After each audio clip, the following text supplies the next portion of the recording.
So, is Yu-Gi-Oh dead? Called me the other day. He said, yo, Sam, if you're not playing fiendsmith in your deck, might as well stay home. What do you think about that statement? How am I supposed to win? How? How, Jesse? How? How do you win? Sam, why are you the way you are? I can't sit here. I can't sit here. But the question is the card better than Maxi? We need to talk about Appaloosa in a second. We need to talk about her. I have some words about Appaloosa. Okay. What the? All right, ladies and gents, welcome back to another episode of Tech Talk. Jesse Khan, thank you so much for being on this episode of Tech Talk. What's good? Bro, guys, you guys already know we have some of the best players here on Tech Talk right after me, you know what I'm saying? So we got... I was going to say, it's like, you just need the help, so this is your way of getting free coaching. Guys, so first, you guys already know Pac is on here, Steven's on here, and obviously, arguably, one of the best players in the entire world. We got, of course, no need for introduction, Jesse Bolton. Howdy. So today's Tech Talk episode, I want to talk about the current format, okay, and moving on to nationals. And I saw... Infinite Forbidden? Okay. Infinite Forbidden. In today's video, we're going to be covering some things, okay? New cards, they're coming out Infinite Forbidden, okay? The most impactful cards in Infinite Forbidden and how they're going to shape up today's metagame.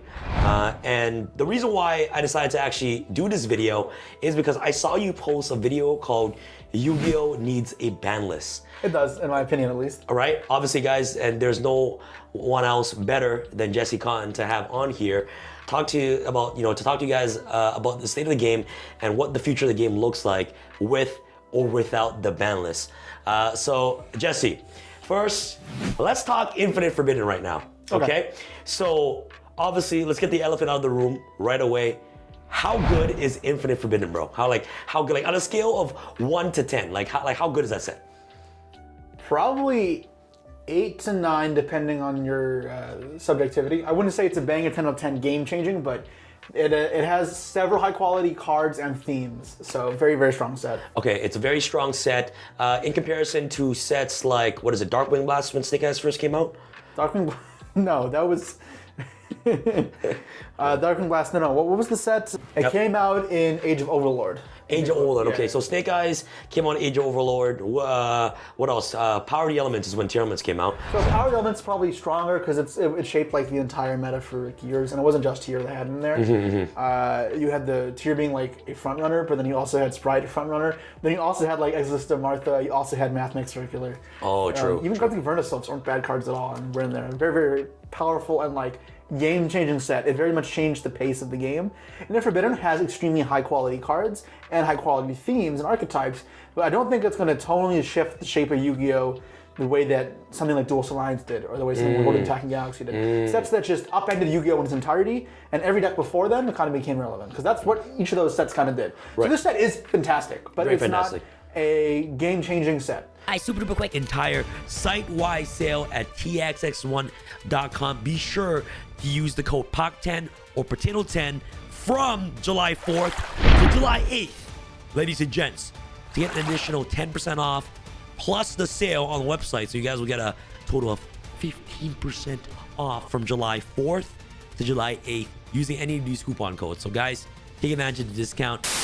Okay, all right, okay, cool. So, talking about Infinite Forbidden, the main cover card is obviously Exodia, the Phantom Exodia Fusion. The Fusion, yeah. Do you think the deck is going to be top tier, tier 0 maybe, or no? So it's weird, because those cards are fine.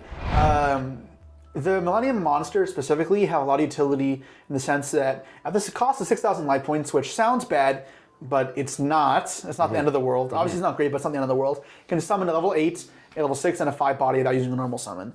And minimum bricks required.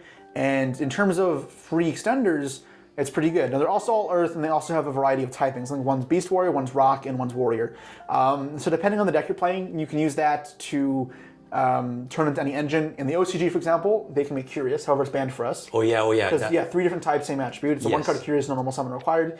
And I'm looking forward to that in Mastery. Eventually we'll get to the Millennium cards. Wow. But yeah, so if you're looking for extenders and those attributes and typings kind of fit your need, they're not bad cards.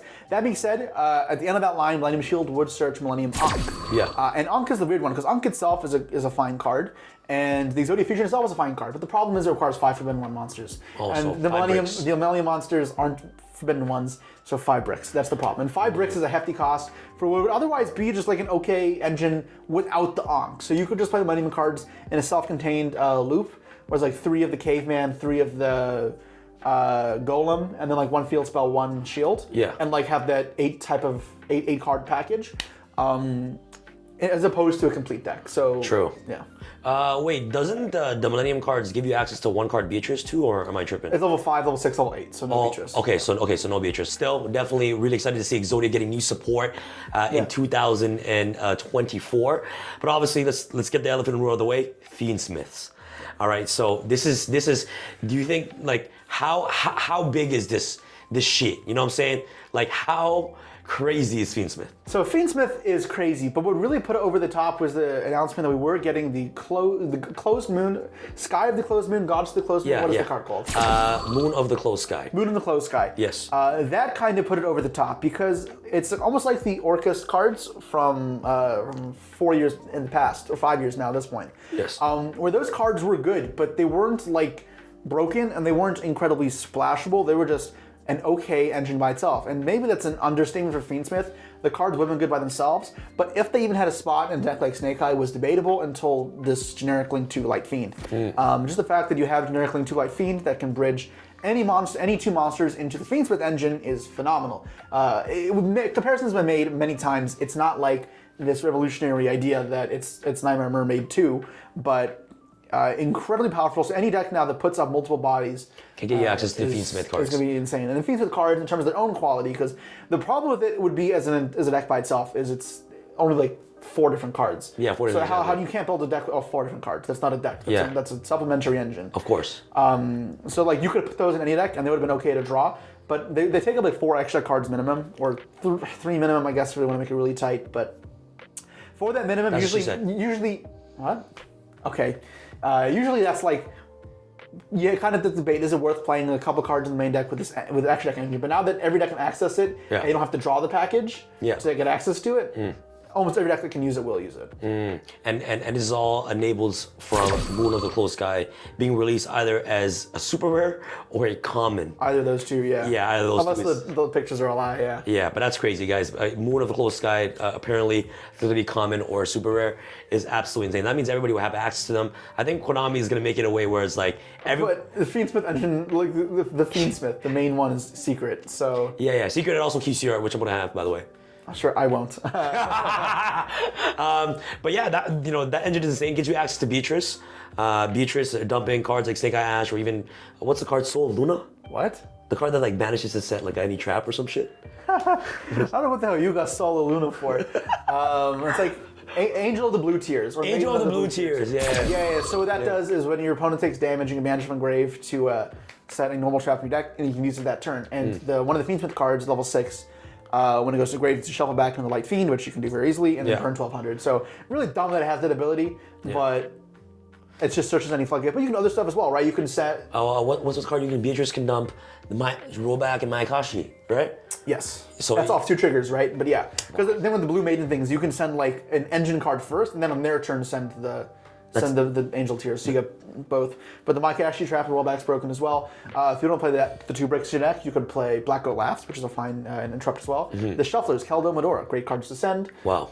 You can also send random stuff, like what if you sent the Fire Barrier Statue versus a non-fire deck? And then you went Promethean Princess with your Link 2 and the Beatrice, revive the Fire Statue. Nice Yubel deck, for example. Oh yeah, that's crazy. That's absolutely scary, bro. Honestly, guys, I'm not excited for the next couple format because of how easily accessible the Fiendsmiths are. Obviously, it's on release going to become very, very expensive, on release, and they're releasing it. I think weekend of the WCQ. The weekend of the WCQ. So anybody going to the WCQ, you guys better be scrambling, bro. You guys are like, the price is going to be absolutely ridiculous, skyrocket. So if you want to the WCQ, Pox told me, he called me the other day. He's like, yo, Sam, if you're not playing Fiendsmith in your deck, might as well stay home. What do you think about that statement? It will put you to big disadvantage. Competitive wise. Yeah, it'll put you to big disadvantage. I think if there's one deck you can get away without playing it in and still keeping up with like almost the top tier, Ritual Beast? guess what it is? Ritual Beast? I don't think it is. I think they can actually use Fiendsmith cards too. What?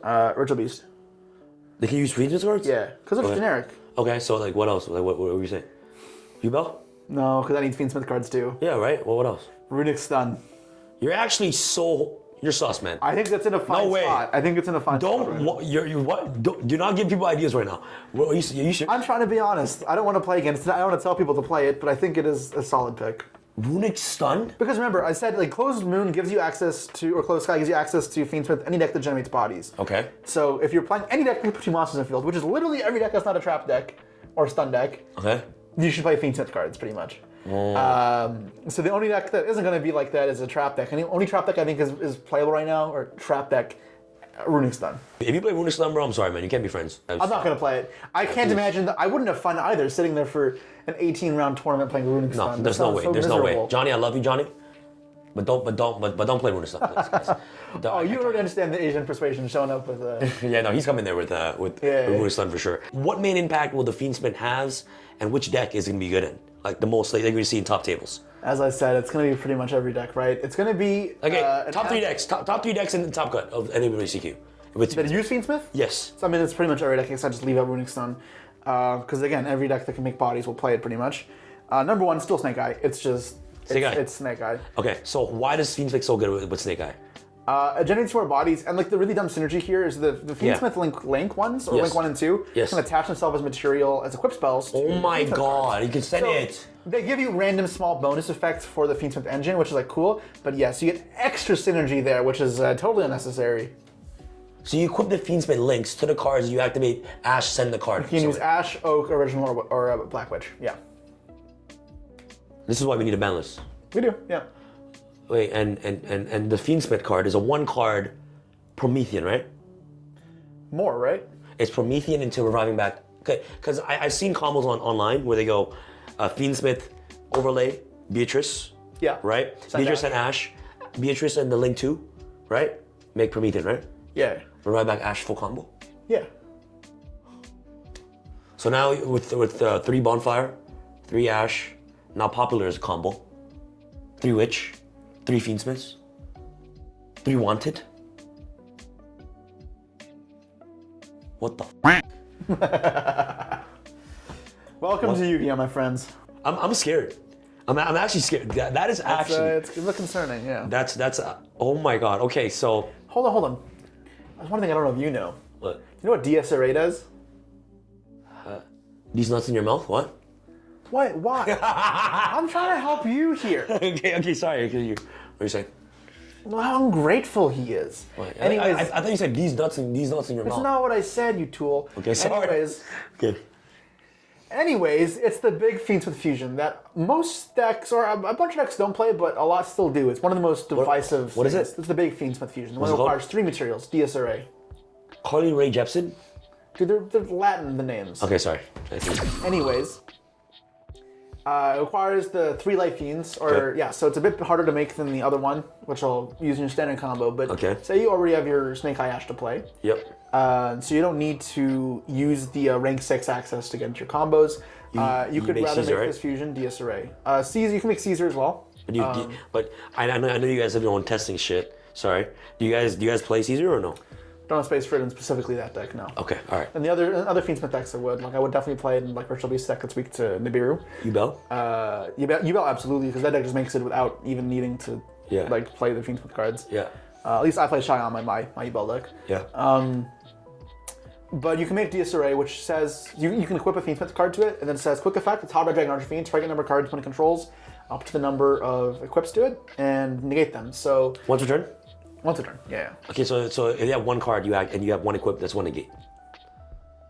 Yeah. Oh wow. Okay, sorry. But this is a way of circumventing board breakers. Cards like Talons get way worse, and cards like Yumi Match get way worse, right? So not only does it seem like now you have infinite more gas to play through hand traps, you also have a lot more gas to play through breakers. Okay, so how do we fix this? How do we win then? How am I supposed to win? How, Jesse? How do you win? So there's no option. Hand traps, 18 hand traps not gonna work. Breakers don't work. How? It's a question I'm still figuring out for myself, and I can't, in good conscience, give you a correct answer because, truthfully, I'm still trying to deal with it. Right? Cards like Droplet and Dark Ruler can play through it a little better. Oh wait! I know. Super poly. Super polymerization. Super poly. Ooh. But how do you know what your opponent's going to end on? So this is the problem with cards like Super Poly and Breakers in general, into a blind format like the WCQ. If you don't know which one's going to end on because there's not a standardized combo yet, no one's made a popularized certain way of playing around hand traps. Yeah. The meta is more undefined, as you would. Then in those metas, when people aren't ending on the same boards, you may build a deck that has Super Poly to beat a certain board, for example. But if they end on a different board than you expected, then they've unconsciously played it on Super Poly. No, what I was saying is you play Nightmare Throne, pop Spirit in your deck, Spirit and Yubel, some Yubel. Appaloosa. Bye.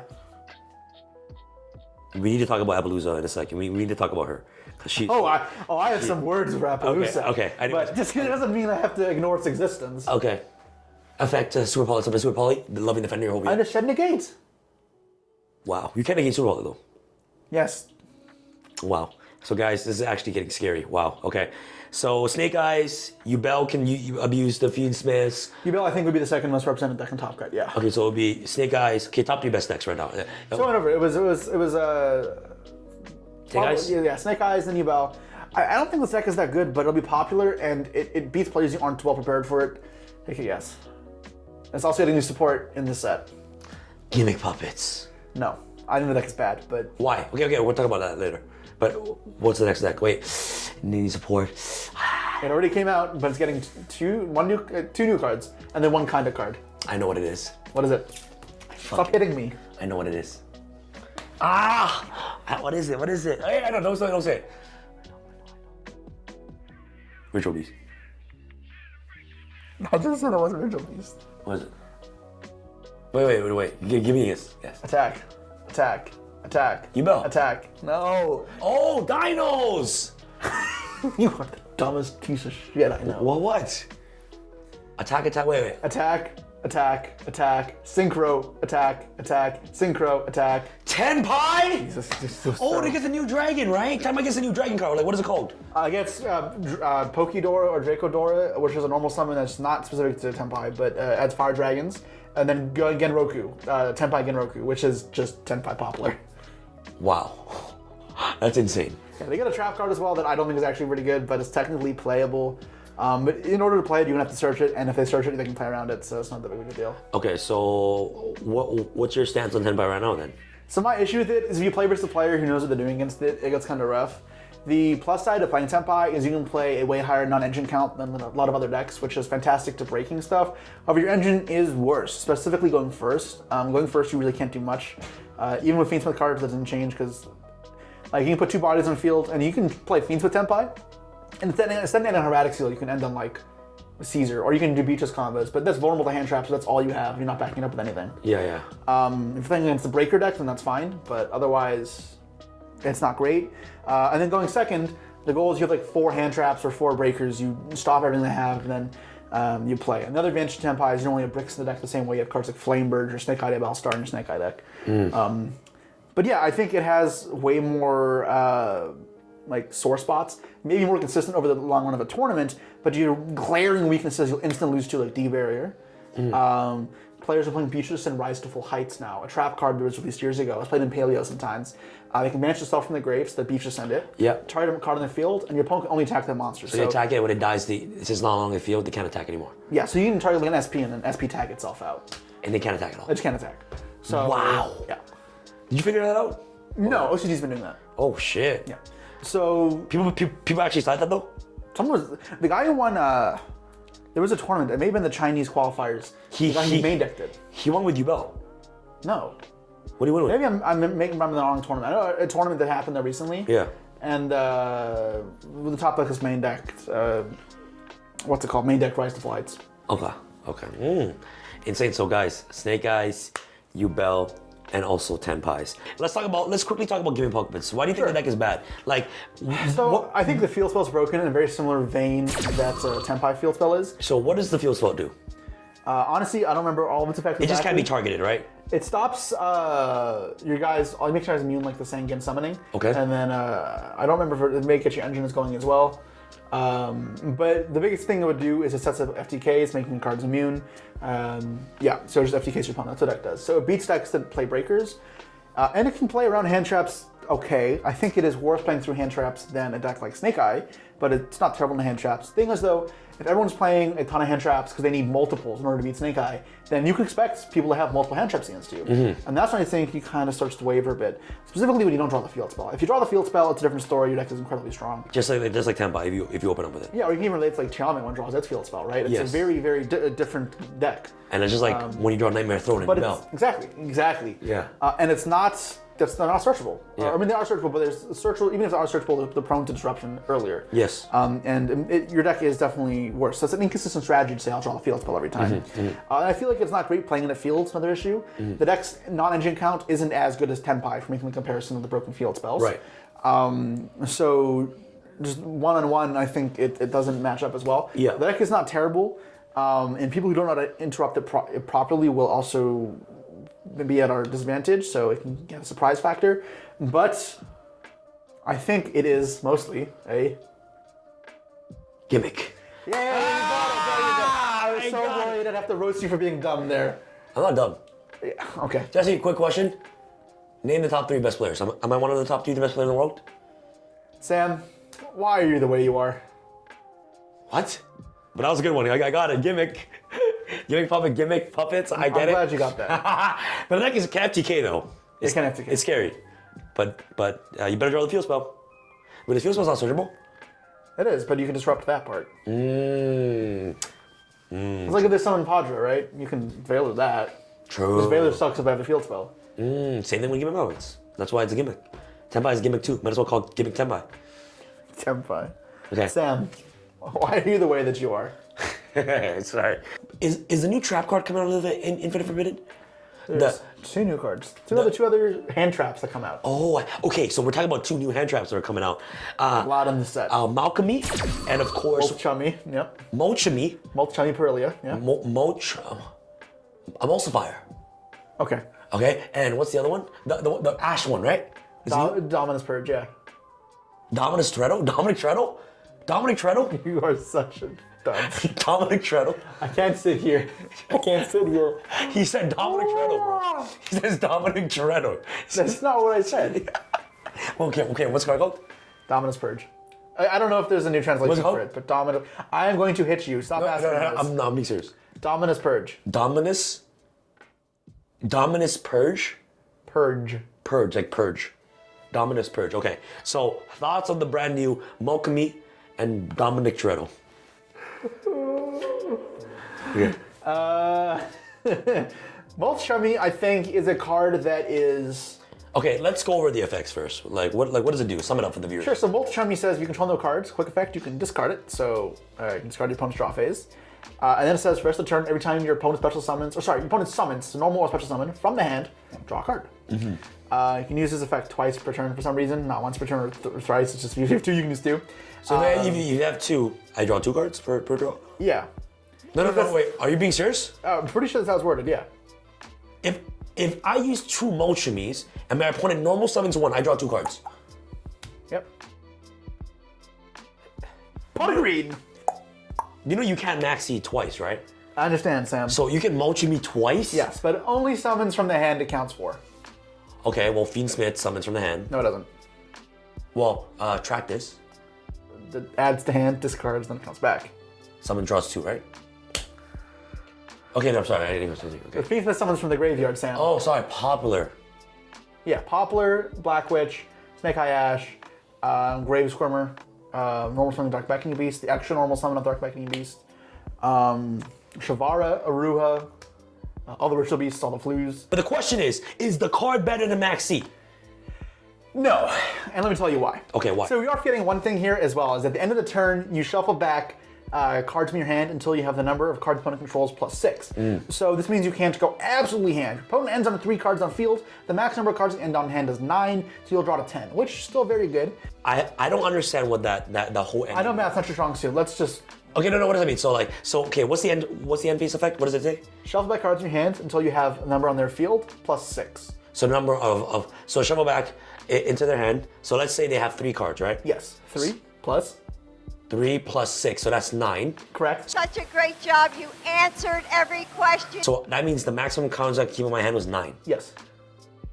But I still drew 4. Exactly, and then you draw to 10, right? So you're going to be plus 4.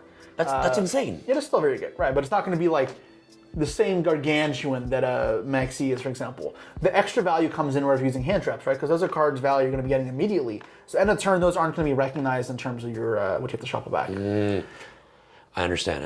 The other big thing here is it only affects summoning from the hand. So decks that don't summon from the hand, for example. So while this may be pot agreed in a lot of cases, that sometimes is all it will be. So take Snake Eye, for example. You do this in the draw phase if they don't draw Black Witch, right? Because the card is a 6 of, it's not guaranteed. Or they don't draw Ash. Say like they only have Snake Eye Ash, for example.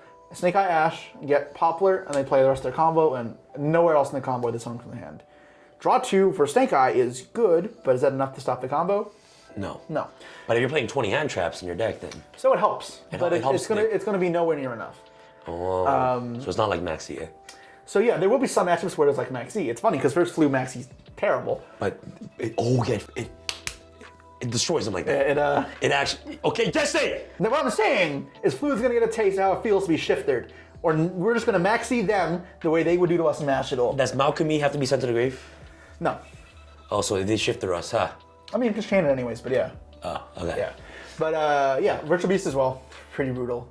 Okay, That's another big reason why I think Virtual Beast is kind of rough as a pick. Wow. It has advantages, but also has many disadvantages. Okay, so... Mulcharmy being a big one. So Mulcharmy, Maxi not being legal, Mulcharmy is going to be seen played for sure. Yes, I think a lot of people overstate how important it is. Because if you look at a lot of OCG deck lists, it actually isn't being played. Because the Or Maxi... they play it as a one. But they have Maxi, but why not play both? Well, but why have both? Task. Why not draw 2 cards every time they summon? Like you said, with 2 Mulcharmies, or if you double Mulcharmy Maxi, then what if you draw 3 cards? Draw 3. Because drawing multiple is bad. What? Drawing multiple Mulcharmies and multiple Maxis off the Maxis are bad, no? Okay, but if they summon just twice, I drew 6 cards. Are you going to tell me that's bad, even if I have 1 dead card in there? 2 dead cards. Wow, you're right. So the thing is, like, side deck spots are limited, and because the card requires to control no card, it's not going to be good with a board, so you can't go first with it like you can with Maxi. That immediately makes it way worse. And it relegates to either decks that blind second, or Maxi, or side decks. And in the side deck, with your space limited, you have to decide, is this what I want? And with the side decking, you want to take a problem-solving approach. So try to figure out what matchups, what decks, and what positions you need help for. In a lot of cases, it's going second, especially for the WCQ, it's going to be how do I go second versus decks like Yubel and Snake Eye. And as I said, it's okay versus both those decks. Both those decks, it is solid, but are they the best? If you have better cards to put in, put those other cards in instead. Now, I'm still assessing it myself, right? Because I don't think it's so clear-cut. But there is a world where you say, okay, this is the next best card to put in after my main deck, and I put Mulcharmy in to deal with Yubel, Snake Eye type decks. But that's not a guarantee either. I could find something better. Okay. All right, so that's pretty much about Mulcharmy. What about Dominic Toretto? Dominus Purge. Yes. So, truthfully, this is a card I've not tested that much because it has an attached requirement that says for the rest of the duel, you cannot summon fires, lights, or darks. So that means Snake Eyes cannot use that card. Or Fiendsmith decks. Okay, so that means Ritual Beast can use it. Yeah. That's it? I mean, I'm sure there's other stuff as well that can use it, but I haven't really looked into it too much because I feel like not playing Fiendsmith cards is definitely not worth playing one more extra hand trap. Yeah. What the hand trap does is it budget Ash, which is even crazy because this is worse than Ash too. It's a budget Ash? Yeah, so it negates any effect that searches, but only stops searching deck to hand. It doesn't top special from deck or send from deck to grave. Oh, so it's ass, kind of. And then also, you can't use cards that affect for the rest of the game either yourself. So What? Yeah. You can't. So if they go reinforcement in the army and you Dominus Purge it, you can't use Rhoda yourself. Oh, so there's a big drawback to it. So it does have drawbacks. And, So why did they create such a card? Like, what do you think? having more hand traps is nice, and if your deck can play it, it's still probably worth playing. That being said, is it going to be game breaking? No. Is it powerful and game ending enough by itself that I would dedicate an entire deck built around it? No. However, if I can play it, I will. True. So a lot of things I said I was still kind of figuring out for myself. Mulcharmy, Dominus Purge, some of those I'm still kind of assessing. Caesar, for example, where Yes. it fits in with these decks. So I'm testing diligently to make sure I get that content to you guys. And if you guys want to see last minute the best types of plays you can be making for the WCQ, then you can go check out my Patreon where I host monthly classrooms. Now this month's gonna be 2 classrooms because I want to have one for the EU WCQ and the NA WCQ. Wow, so double the trouble. Yes, so the Wednesday for the WCQ, a couple days before, last minute classroom, I'm gonna go over best options and all that type of stuff, so people are gonna be informed and ready for the event. Guys, at the end of the day, whenever you guys watch, Jesse, Pac, or even me, when it comes to whether it be Master Duel or TCG, we always want you guys to become better players, right? Because at the end of the day, we all grew up casual. We all grew up wanting to play Yu-Gi-Oh, how fun it is. But also, as you play on the games every day, you also want to better yourselves, right? And if you guys want to, better off yourself, having access to stuff like this, that, we got pro players like Jesse Khan, arguably the best player in the world, and people like Pac offering you guys classroom, I highly, highly recommend you guys take part of this and just annually learn to even just get better, because slow motion is better than no motion. Like you're not, no one's gonna watch Jesse's video and just become the best player one day, right? It's been years. I've been playing the game for 20 years. Yeah, like look at me. I've been playing Yu-Gi-Oh for 20 years and I'm still ass. You know what I'm saying? But slow motion is better. Slow motion is better than no motion. So guys, I highly recommend this. I'll be in the classroom myself, just to learn, just to come vibe out. But yeah, NAWCQ. And also EU, you guys will be prepared. You guys are gonna know what Mulcharmy and Dominic Treadle does. You'll be prepared for those guys. You'll be prepared for. I'm not gonna be reading a card effect, so it's gonna be more advanced technical stuff than that. Of course, but it's good. It's good, And obviously, don't be shy. Just go on out, check it out. I'll leave his links in the link down below. It's a great way to support your creators as well. So. Yeah, and it's also supporting the boy.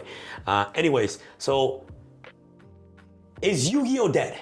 Jesse Khan, without a ban list, is Yu-Gi-Oh dying? The numbers would show the contrary. As much as I can complain about this format, Yu-Gi-Oh is not dying. It's not dying at all, right? No. Okay. That being said, I do not enjoy this format, and I'm sure there are many, many people who share the sentiment. So you're telling me right now that the only way to save this ruined format is Konami? Konami, ban. Yes, that's the only way they can save it, right? Like, is that the only way to stop fiendsmiths? Is that the only way? Fiendsmith itself, I think the only hit you really need, No, like, at least at the moment. No. Obviously, they're not going to hit fiendsmiths, but No, but they can hit some of the support cards, right? Because let's talk about it. Like, they facilitate rank 6s in a way that never have been available before, outside of maybe Mali, which was brickier. And they also have a lot of link fodder. So anything that requires a lot of link fodder or rank 6s for a payoff, now it's easier to make. 2 big examples. Okay, wait, hold on. Immediately access. Okay, guys, here we go. We're starting off with the ban list now. The ban section.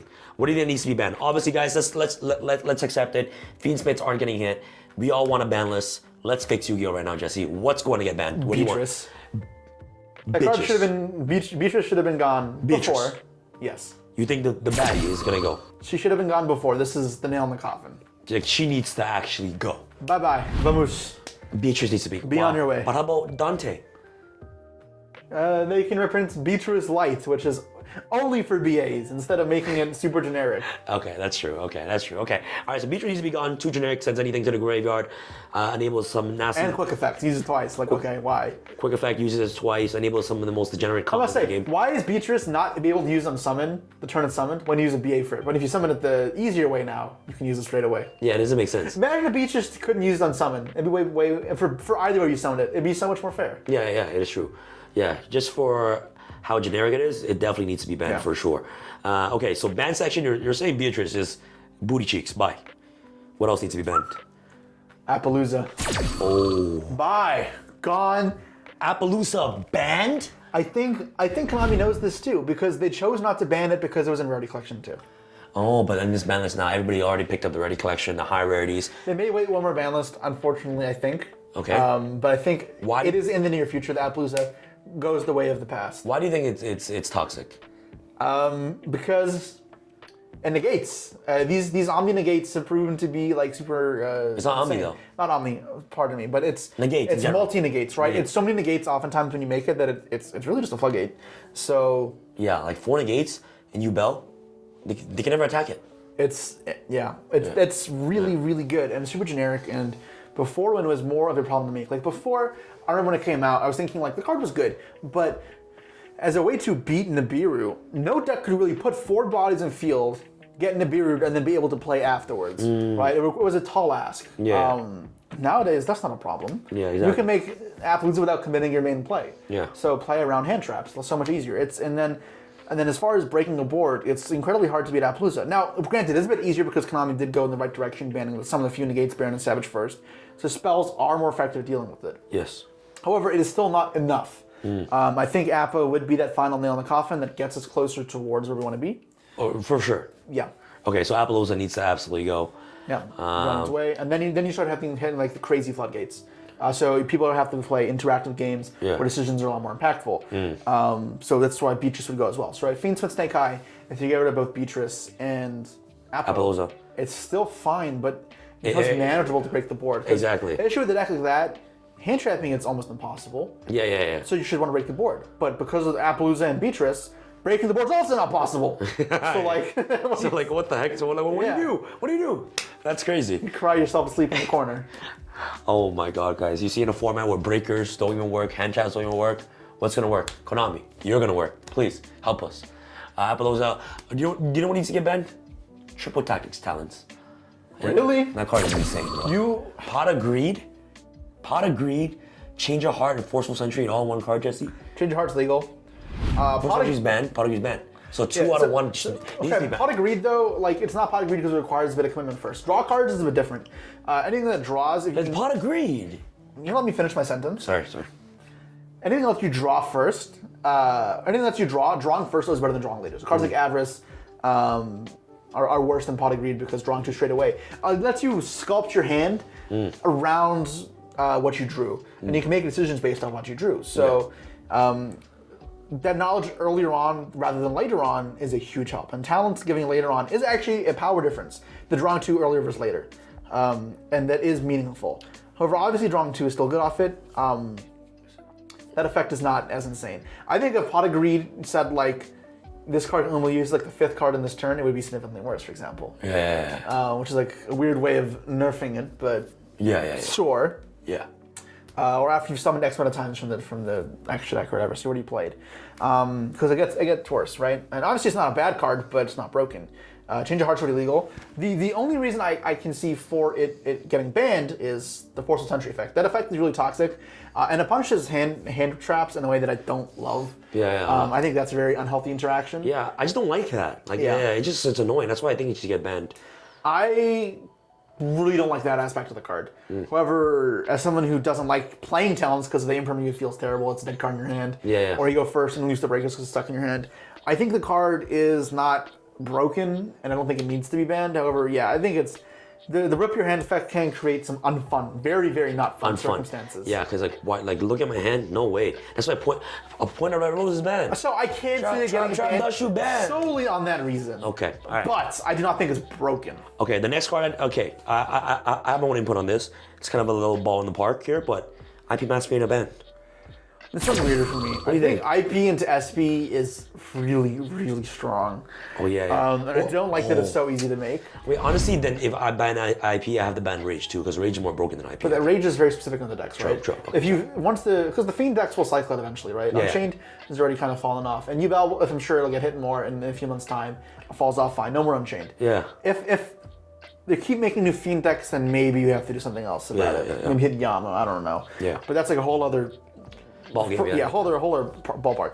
Yeah. Okay. But we can. IP. What do you think? It's weird. IPSP is broken. I think SP is such a cool design card, though. I don't want to hit SP. Yeah, SP. Why do you think that SP is tattoo in the OCG? It's not 1 now. It's not 1-1. Wait, but Like right now. Weren't they just playing 1? Yeah, people say it's OCG's warning post. Like they say, warning guys, it's getting hit. That's why they do that. It's like the precursor. IP and SP coexisting is rough. Those are both too powerful. Maybe I think one of them needs to get hit, otherwise it's too generic and too powerful, but I don't know. Okay, how should Snake Eyes get hit? So if you want to leave the deck still playable, but not crazy dominant tier 1 or not so invincible, I think Snake Eye Oka is the way to go. Ban it. Bye. Wait, what? Think about it this way, right? You have less access to Flame Bridge, right? So wait, if you what? Ash, Snake Eye Ash's effect is special from deck, for example, how do you get to Flame Bridge? Can't Oak for it now. You have less ways to Oak, you have less plays through Nibiru, you have less follow-up. So yeah, it kind of all bridges together to make the deck more hand chappable and more breakable, right? Because the follow-up's not going to be as insane. That's insane. It is not going to kill the deck, which is why I did that, right? If you want to kill the deck, you can hit cards like Ash, Poplar, Flamebridge, or Original all have a greater effect. Original is the one where you can argue maybe it doesn't kill it either, but it would still be severely weakened, more so than Oak. What it would also do is sever the tie between the Diebel Star, and Snake, which I don't like that. I don't like breaking the decks apart. That feels kind of weird. Okay, so what would you hit? Just ban Oak, that's it? Ban Oak, I think, makes it way more manageable. You can hand trap it easier and you can make the board easier. Okay, now how about Wanted, Bonfire, Consistency cards? You don't think any of If you want to hit consistency cards, you have to hit a lot of them, right? Because you can argue, even we've seen in the Master Roll, putting 1 into 2 into Snake Ashes 2 doesn't do anything. It makes the deck slightly worse. You need, when they start compounding more aggressively, 1 Wanted, 1 Ash, 2 Bonfires. Now Pure Snake Eye's a lot worse, right? Because now you've hit like 6 copies, 6 starters. And I'm sure with fiendsmith comes out, that'll still be a playable engine. You see it in OCG already. But if you hit enough, then yeah, it is a meaningful impact. It's just, I don't like how OCG Master Roll goes slowly with the hits. If you either hit something like a single card in the deck to like sever its engine somewhere or weaken the ceiling, or you hit enough in the engine all at once and the consistency makes it not worth playing. That's right. Okay, so that's, you think, is the best way to phase out the decks, basically. Yeah. Trying to kind of like weaken it, kind of like bit by bit, I guess. All right, okay, so any other mentions that you think that needs to be banned on how that we can fix this game before it's too late and everybody quit Yu-Gi-Oh? You know what I'm saying? It's too late and everybody will quit Yu-Gi-Oh. I mean, classic, Speed Shifter, please. Dimensional Shifter is just that card's cancer. Bruh. Like, bro, oh yeah, you have a really long history with that card. That card, that card literally, you know what I'm saying? That card, yeah, in the finals, right? Yep. You got like little. I've been shifted in the finals twice. You won both? You lost or what? I won one. I won the Sydney one. I lost the. Dude, in the finals of Sydney, I got shifted Featherstormed, game 3, and I won. What were you playing? Tier. What? You won? Best deck, man. It's your best deck? Tier best deck. Wow. You're insane. Thank you. I think you might be the best player in the world. Finally realizing my brilliance, Sam. After me. I mean, yeah, I'm not a big fan of any floodgates, lingering floodgates either. You know, I made a video about hating lingering floodgates. Protos? You think Protos needs to get in? Protos and Colossus, I both shouldn't have come back. Like, even if they're not a problem right now, I think they aren't future-proof. Oh yeah, they aren't future. I just played with Ritual Beast. They Protos locked me. I was playing about. I'm like, fun, like awesome. Yeah. A Protoss locked game 1 and 3. Awesome, I love that. I got shifted game 2. Game 1 Protoss locked, game 2 shifted Dark Ruler, still somehow won. And then game 3 got a Protoss again. I'm like, awesome. Game sucks. Yeah. That's actually very sad, guys. Honestly, those floodgates, lingering floodgates, are actually very annoying to deal Yeah, with. the Barrier, Droll, also examples. Oh yeah, do you think Droll needs to get banned or no? I think it should be banned. You know, I'm saying this is biased as a person who likes combo decks, but I really hate Droll, and I feel like if you want to hurt combo decks, do so in a different way. You need to print other cards that deal with combo decks, not Droll. Droll's so toxic. Yeah. I honestly agree with that too. So Droll needs to immediately go. So Bye. So, ladies and gents, from the best player in the world himself, this is some of the ways that we could fix the format moving forward. NAWCQ, guys, be ready, be strapped, get ready, because this format is about to be absolutely insane. If you're not prepared for it, you should. Jesse Khan will help you get prepared for it on the Patreon, and make sure you guys go ahead and check that out. Jesse, any last words before we sign off or no? Any last words? Yeah, so where do we go for sleeves though for the NAWCQ? Yeah, it's NAWCQ. Right now, guys, I'd just like to say that I have a big issue. There is not a lot of demand, but not enough supplies. I know I'm stupid. I don't have enough sleeves. But Hey, will I get sleeves though? You get sleeves. I have some in the stash. Right? I get favoritism. You know what I'm saying? But like, the sleeves are coming up soon. We're working on new colors. By the way, there's Tiffany blues coming. The emeralds are coming out. Emerald green, pastel green. We got, of course, pastel purple.